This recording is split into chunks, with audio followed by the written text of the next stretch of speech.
Hello everyone, good afternoon. Many thanks for joining the webinar, Getting the Most Out of Law Trove. We're going to spend the next 25 to 30 minutes or so looking at Oxford Law Trove, which is the subscription website containing over 180 law textbooks in full. We'll be looking at how to find your textbooks, how to use the site for research, and how to personalize your journey by making things like annotations and how to create citations. This is a live webinar, so please put any questions into the chat and I will try and pick these up as we go along or answer them at the end. There are a number of you registered for this afternoon, so I'm going to give it a couple of minutes before we launch into the webinar proper. But the first tip that I can give all of you who are joining, the best thing to do is to try and follow along so that you're following the steps of how to log in, how to find your content, how to run searches, and how to do annotations in real time. It will help you to be treating this as an exercise rather than just as a webinar to view. And the first tip I will give you is to head to www.oxfordlawtrove.com, which is the homepage of Law Trove. And the first thing to do would be to drag the URL onto your bookmarks toolbar so that you've got a bookmark to the site. Once you've got a bookmark to the site, you can click on your bookmark. It brings up Law Trove in almost an instant, and this means that you don't have to spend the time typing in the URL every time you visit. And if you are, particularly those of you who are full-time undergraduate students or on a GDL, you'll be visiting this page time and time again, as it is going to be the main portal for you to read all of your recommended textbooks online. So that tip again is head to www.oxfordlawtrove.com, load up the homepage, and just make sure you bookmark it nice and early in term so that you can return to the homepage time and time again. And this is the first port of call for your recommended reading. Okay, I can see a few more people filtering into the webinar, so we'll give it a couple of minutes before we start looking at how to log on, how to search for your textbooks and find the book that's recommended for you, using the website for research, so using it as the first port of call for getting different work together for your essays and exams, and also how to personalize your journey, so how to create annotations and citations.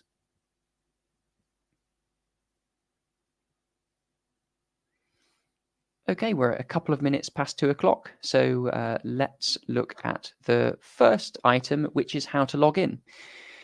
For those of you who are visiting from a university, and if your university has paid the subscription, so if your university has paid for you to access all of your reading on Law Trove, you shouldn't need to do any extra sign-in while you're on campus. You should just be able to visit the page and head to the content, and you'll be able to do this without any further sign-in.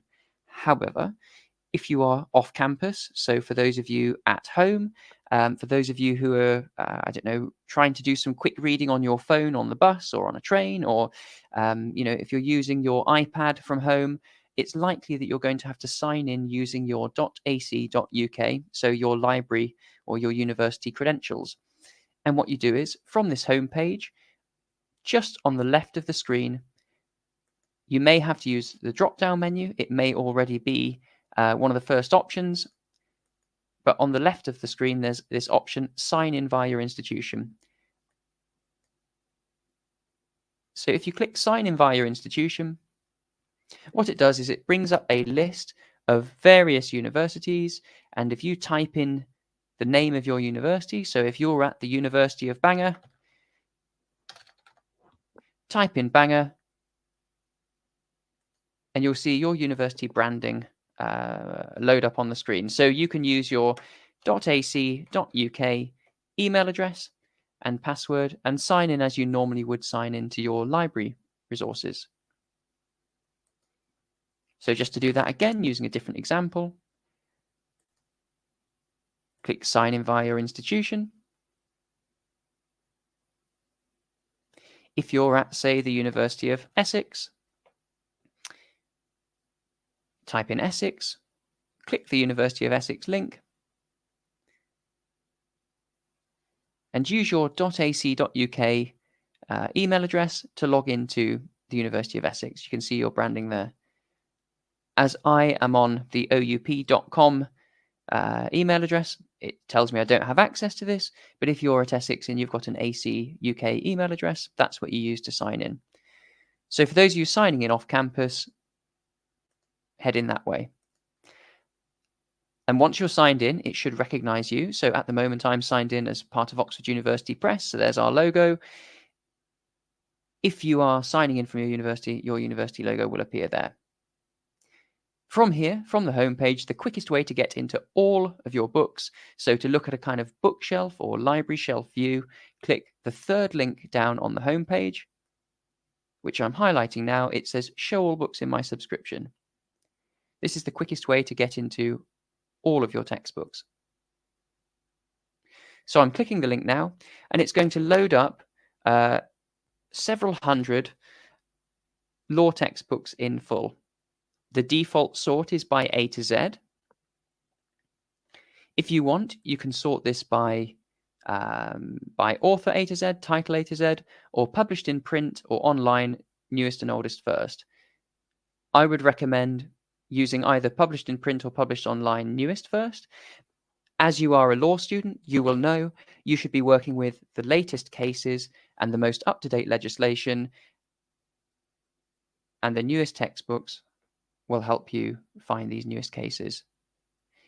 In this instance, you can see the most recent textbooks on the site are published in September 2023, Legal Ethics, the Oxford Handbook of Criminology, Textbook on Land Law, Essential Cases in Contract Law, Essential Cases in Criminal Law, Essential Cases, Equity and Trusts. So you're working with all of the newest cases here, up to date to September 2023. And then other textbooks from other areas, so tort law, the English legal system, intellectual property, competition law. We've got a company law revision book here.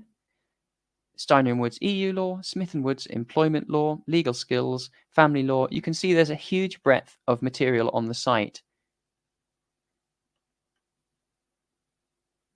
Undergraduate courses tend to follow the pattern where there are 7 or 8 core modules and then a number of elective modules which will take place in the second or third year. So if you're in your first year, you might be looking specifically for books in the subject area contract law. If you look on the left-hand side of the page, look at the subject menu. As you scroll down, you can see them listed A to Z. If I was in the first year and I was looking at contract law, this is how I'd find my contract law books. And going back, criminal law sometimes takes place in first year, it sometimes takes place in second year, and there's sometimes an advanced criminal law module focusing on like specialized areas in third year as an elective. I'm going to focus on criminal law as an area where I can show you examples of different textbooks, because you might wonder, well, why have I got up to 20 different textbooks on criminal law? I've only been recommended one textbook. Well, there are a number of different approaches that you might take on your module. It might be that your module leader prefers a certain approach, but you find that particular book difficult and you want to try and find an easier way into the subject area. Thankfully, on Law Trove, there are a number of different level resources.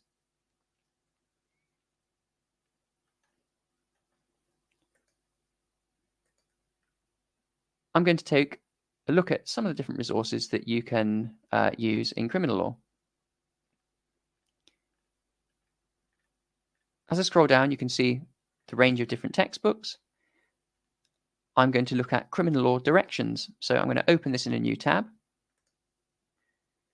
I'm also going to look at essential cases. So the most recent and most up-to-date essential cases book. And the third resource we'll look at is Smith Hogan Ormerod's Criminal Law 16th edition. So 3 really different types of textbook with different approaches. Let's have a look at criminal law directions first. Clicking criminal law directions, you can see there's the front cover. There's a DOI link. So this link is a digital object identifier link. It means that you can save this textbook if you like. So if you wanted to bookmark this textbook, you can do so and you go straight to the book. So if your recommended reading is criminal law directions, you can bookmark it like that. And as I scroll down, you've got the full contents page with all the different chapters.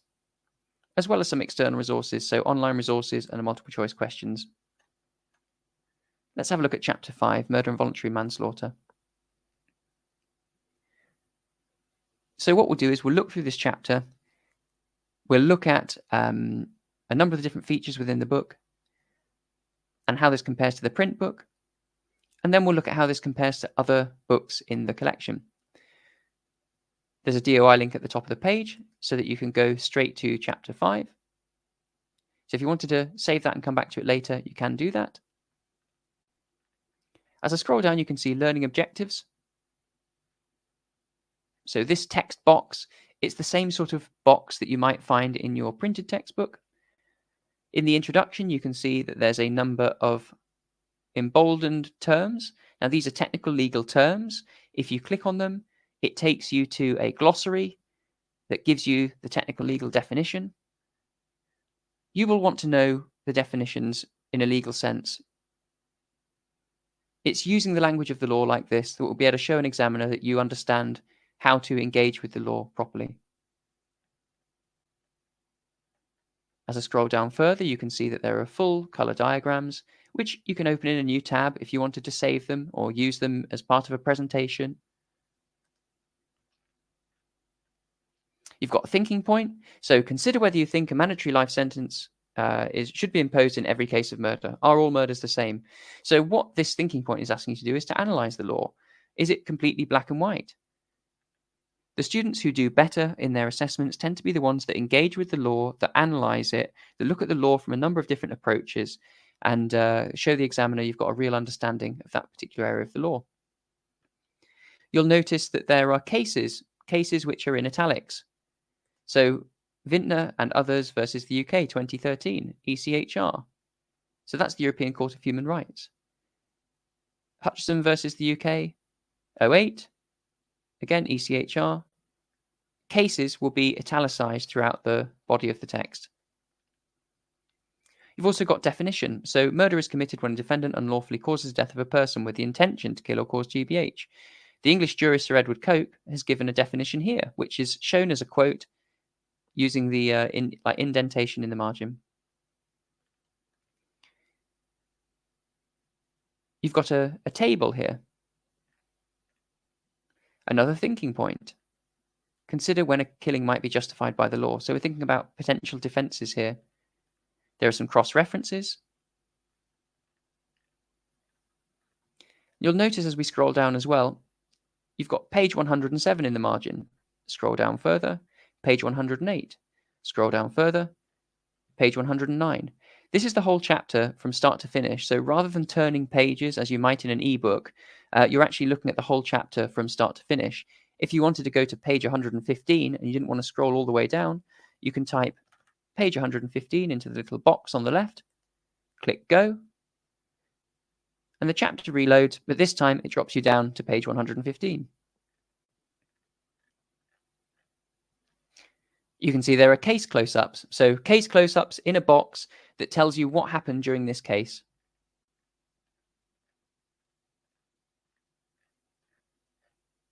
Again, another case close-up. Another quote, which you can tell because it's indented in the margin. More full color diagrams. More thinking points. Here's a statute, which is a primary source of law. So you'll be able to recognize throughout this chapter, there are a number of different things that help you as a student understand the subject area. You've got different boxes, case close-ups, thinking points, all sorts of pedagogy, so things which help you in the teaching and learning journey and are designed for you with the student in mind. At the end of the chapter, there's a summary which tells you what you've just learnt, some items about the bigger picture, so for more information. You've got some self-test questions which you'll have to answer, or you'll at least test yourself on so that you know that you've understood the chapter that you've just read. There are some exam questions if you want to practice. And there's a test yourself using multiple choice questions. This is a link to a separate site. Your lecturers won't get any of the results of these multiple choice questions. They're just here for you to help you practice.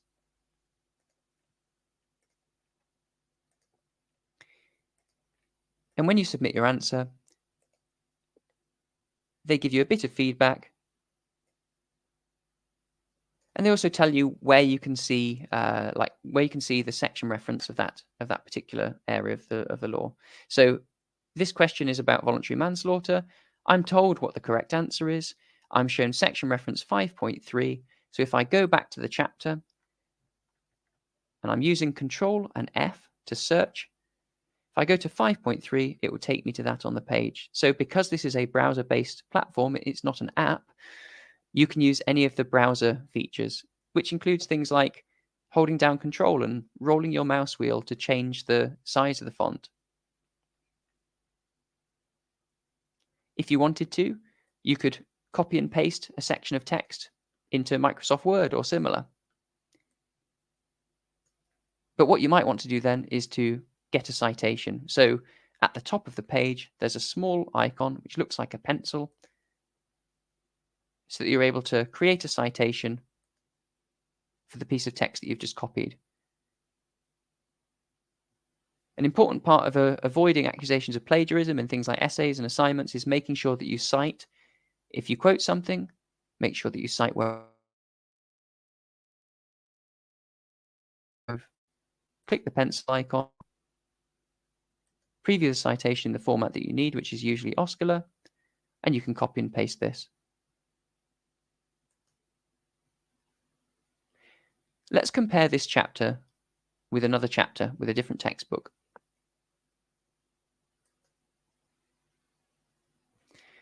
Smith, Hogan and Ormerod's Criminal Law, which is one of the other books that I opened, is a different type of textbook in criminal law. It's seen as a very established and authoritative textbook. It's in its 16th edition currently, and it's renewed every 2 to 3 years. So this book has been around for at least 35 years. It may indeed be the book that your lecturers used when they were studying law. It's a very traditional textbook, and I'll show you what I mean by that. We're going to go to the chapter on murder so that we can compare the two similar chapters that cover a similar subject area, but in this book, it might be covered in a bit more depth. So let's say that you're doing an essay or some sort of assignment and you're looking specifically at murder. It's going to be important that you look at different sources, plenty of different resources rather, that potentially have different approaches, that go into more depth than your first textbook that you're looking at. You'll notice right away that this chapter is structured differently. You've got lots of different links.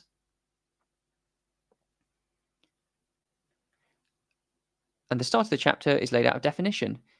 You may in fact recognize this definition because it's the very same definition that we looked at in the first book. If I scroll down and find it,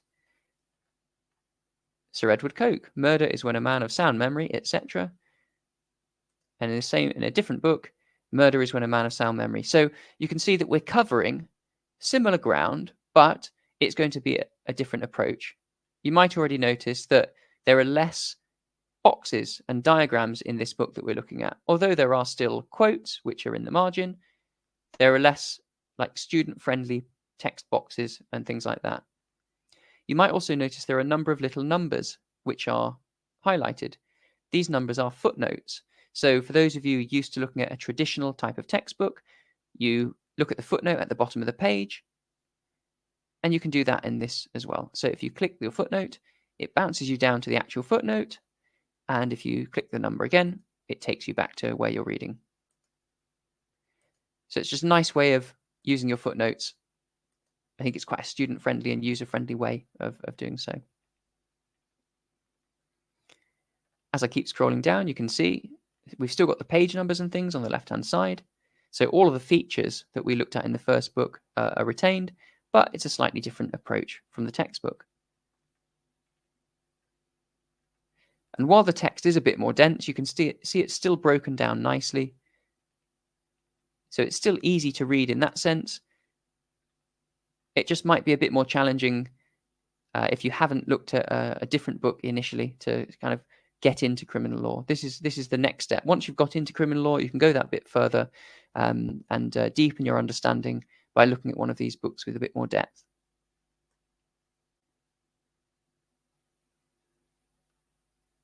And at the end of the chapter, you've got your further reading as well. So if you wanted to go even further, there are recommendations for further reading. So those are two very different types of textbooks, and we're looking at criminal law, but there are going to be similar examples in all the other areas. So if you're doing tort law or contract law, public law, EU law, tort law, land law, equity and trusts, there is a directions book, so a sort of entry-level directions book in each of those areas, which will be called tort law directions or EU law directions. This is a series of books which seek to help you get into the subject area. And there are also going to be a number of other different textbooks with different approaches that might help deepen your understanding of that area of the law. The nice thing about Oxford Law Trove is you get to choose your level. You are recommended a textbook which you can find, but then if you want to choose and look at something different, you've also got this range of resources to choose from. The third resource that I opened, so criminal law directions, Smith Hogan Ormod's criminal law, the third resource I opened was essential cases. So this is a online casebook which covers all sorts of areas of the law, and they all take a very similar structured approach to giving you more information on cases. In the books that we looked at, cases were either very briefly mentioned in italics, or there was like a case close-up where we get a bit about a case. But what we might want to do is go that bit further and really read into a case, especially if it's important for our particular area of study or our assignment. I'll just choose one of these to look at. So we've got R versus Clinton from 2012. We've got an option to read the full case judgment, which we can do. Or we can just be given the facts, the decision, a comment, so an academic comment, or some wider questions.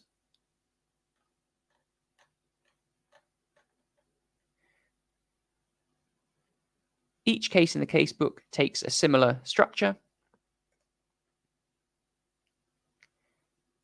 So we've got the option to read the full case judgment, which we can do if we want.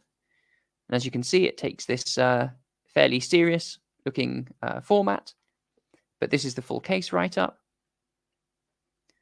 But if you just want to read the facts, the decision, an academic comment, and wider questions, you can do so in the casebook.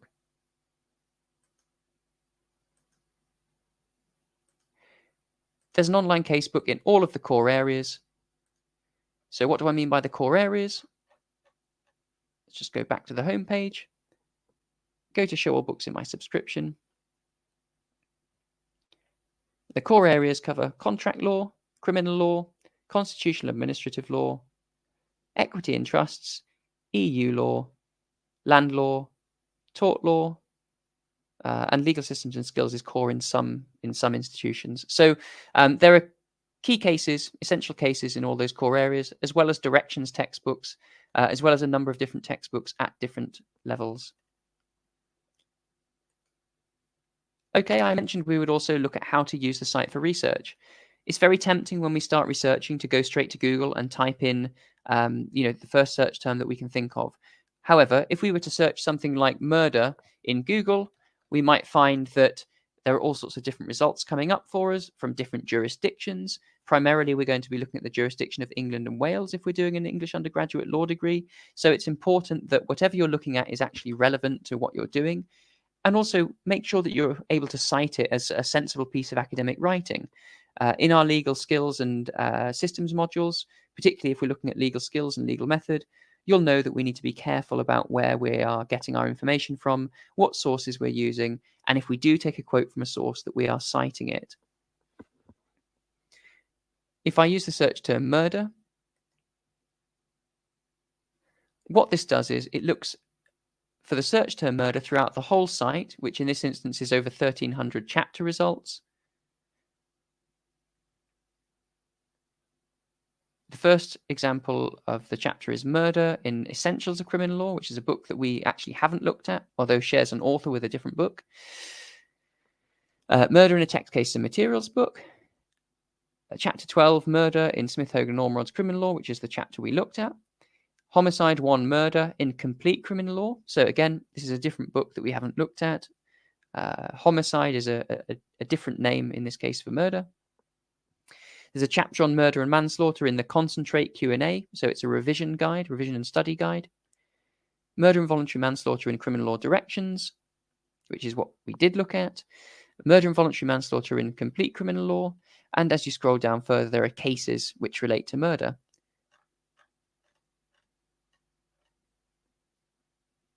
So if you're doing some research, a great place to start is by using the search bar. Obviously, you can look for other search terms.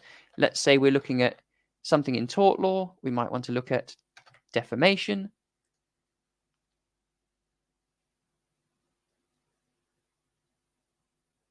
So if I look at defamation, there's results in tort law concentrate, text cases and materials tort law, defamation in tort law text cases and materials. So you can see that we were looking at criminal law, we were looking at murder, but all other areas apply. If you're looking at something in land law, you might want to look at easements. Click my search term.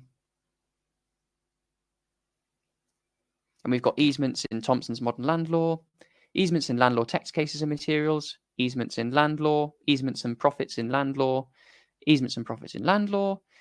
You can see that whichever subject area you're looking at, use your search terms, and this is a great place to start your research because all of the material in the books can be cited. The last thing that we're going to cover for the next few minutes is making annotations.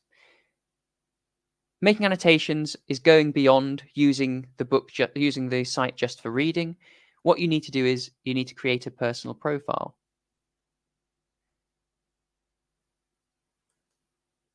A personal profile is just a workspace for you, so you don't have to pay anything. You're not signing up to anything. All we need is your name and your email address and a password to create your personal profile. And what it does is it creates a workspace for you to work from.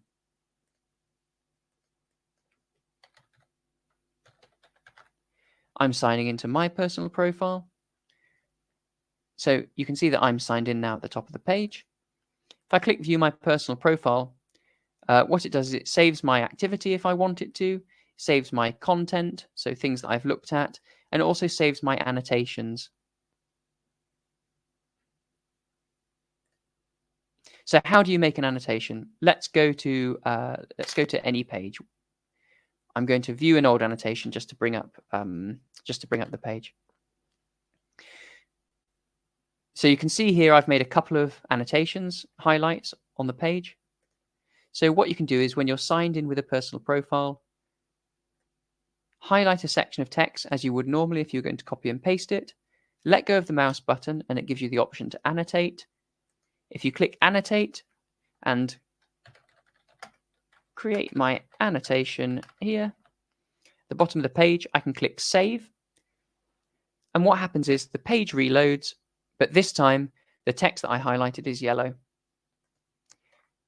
If I click on any of this yellow text, it tells me what my note was. So in this case, I made a note on the 6th of October. My note was create annotation, edit later. And indeed, you can edit later. You can click edit here. Edit later to change my annotation. Click save. The page reloads. My annotation has changed. Now it says edit later to change my annotation. So if you want to go beyond just reading and start to make personalized versions of the pages using your annotations, you can do. You do have to create a personal profile. And remember, if you are taking a quote, use the citation tool. So this pencil icon at the top of the page, click Cite. Use the drop-down menu. It's usually Oscular for law degrees. And you can copy and paste that annotation into Microsoft Word or similar. Within your personal profile, You also have the option to view all of your annotations at once. So these are the annotations I've made. You can view them to go straight to them on the page, or you can also cite from this page. So let's say you've made several annotations in a particular book. Let's say I'm doing a piece of work on trespass, and I wanted to quote these items from the book on the subject of trespass. If I click Cite, I can copy and paste my citation from here.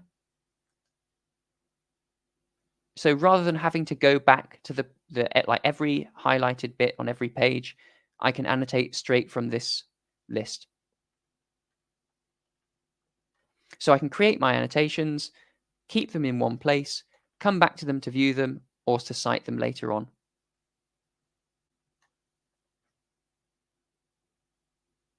And that's really all the personal profile's for. So this isn't something that you use to like buy more content. There's no catch. It's simply for if you want to create annotations, you need to have your own personal profile. As in most cases, you'll be reading textbooks that are subscribed to by your university, and the site doesn't differentiate between different named users unless you want it to. So if you want to make annotations, you do have to create a personal profile. However, citations you can do without signing in. Citations you can just do on the page when you're reading it. Okay, we're at 2:30 now. So just to summarize what we've done, we looked at how to sign in using sign in via your institution. But we also explained that if you're on a campus Wi-Fi or on a campus computer, you shouldn't have to sign in. You shouldn't need to take that extra step. We clicked Show All Books in My Subscription to look at the bookshelf view or the library view, which has the books on all subject areas in one place. As we know, most law degrees are taught in modules. It might be that you're looking for your specific book for your subject area. We used the example of criminal law, but all the subject areas are on the left-hand side. And by clicking into your subject area, it brings up a bookshelf of just those specialized subject area textbooks, which includes your revision guides as well. So you don't need to buy a revision guide for £10 at the end of the year. It also includes things like your essential cases. So making sure you've got the most up-to-date cases in your work will help you stay on top of the law.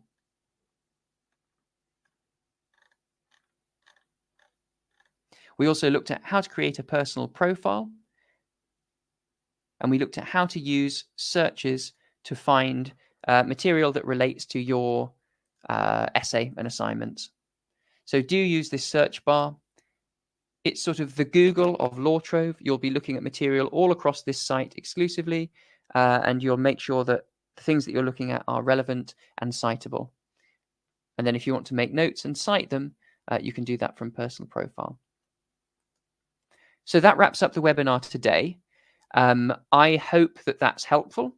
I can see that there's been a question in the question bar. We only have 184 in our collection compared to the 310 in your collection. Is this because the university have certain books that are relevant to undergrad, for example? What it is that I have access to old editions on my version of the site because I'm looking at it from Oxford University Press, and we're the people who create all the textbooks. The reason that you've got only 184 in your collection is because, as you say, it's the most relevant to your work. So you'll be using the most up-to-date books and the most up-to-date cases. Whereas, for example, I can see a book that was created in 2019, and you may only have the edition that was created in 2023. So yeah, you do only have access to the ones which are most relevant to your degree. And I'm pleased to hear you're delighted to have 184. It probably is plenty to be getting on with for now. So thank you, everyone. If there's any questions or feedback, please feel free to email me. My name's Hadley. This is my email address now that I'm typing in the search bar.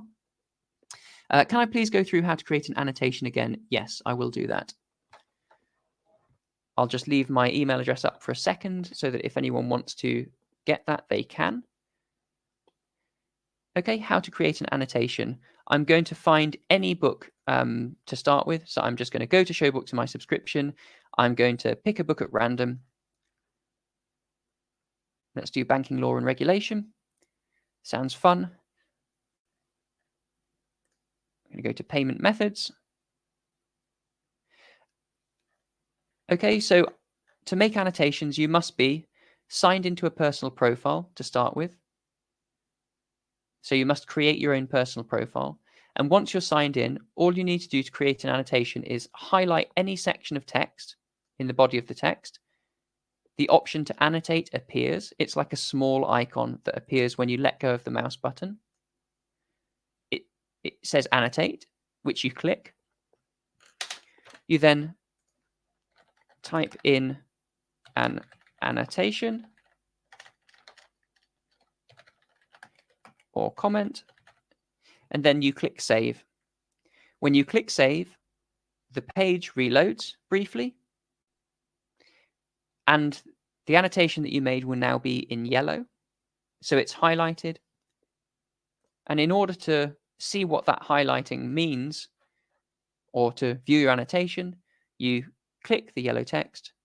The annotation pops up on the bottom of the screen, and you can then edit this as you wish and click save to retain that note.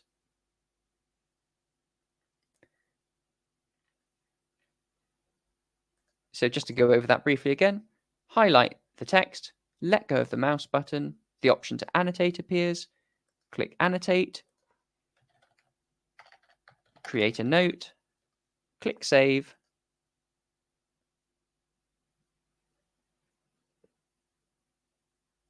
and now your annotation appears at the bottom of the screen. You can close it. To bring the annotation back up, you click on the yellow text. And all of your annotations are saved in your personal profile. So if you've got notes on a page, you'll see them when you visit the page. Or if you want to go back to your annotations, personal profile, click on saved annotations on the left, and you can see any notes that you've made. You can sort them in date order. So your most recent notes are shown more recently at the top of the list. And from here, you can view, so go back to the page, or you can click cite to cite the note as well. As I mentioned before, you don't need to be signed in to cite, but you do need to be signed in to create an annotation. Okay, I hope that helps everyone. Thank you for your patience and your engagement for the last half an hour. I hope it was helpful. There's a fantastic array of resources on the site. It's great that your university has paid for this. Do I have a favorite OUP book? That's a really good question. It depends what I'm studying. I think it would vary depending on subject area. There are also a lot of different OUP books that cover all sorts of different things on other in other divisions. So I look after higher education, which is university textbooks, but there are many other resources out there for you to enjoy. So I'm not going to commit to my favorite OUP book there, but thank you for asking it. Yeah, do engage with all of the resources you've got. They're bang up to date, most of them. If you engage with all of these materials to your full extent and engage with it properly, I don't see any reason why you can't get a very good mark. There's lots of revision materials on there as well, and there are all sorts of resources at different levels. So those of you who want to get those firsts, there's no excuse not to. All of the resources are there, and I have every faith that you'll do well this year. So thank you. Good luck, everyone. And I will end the webinar now.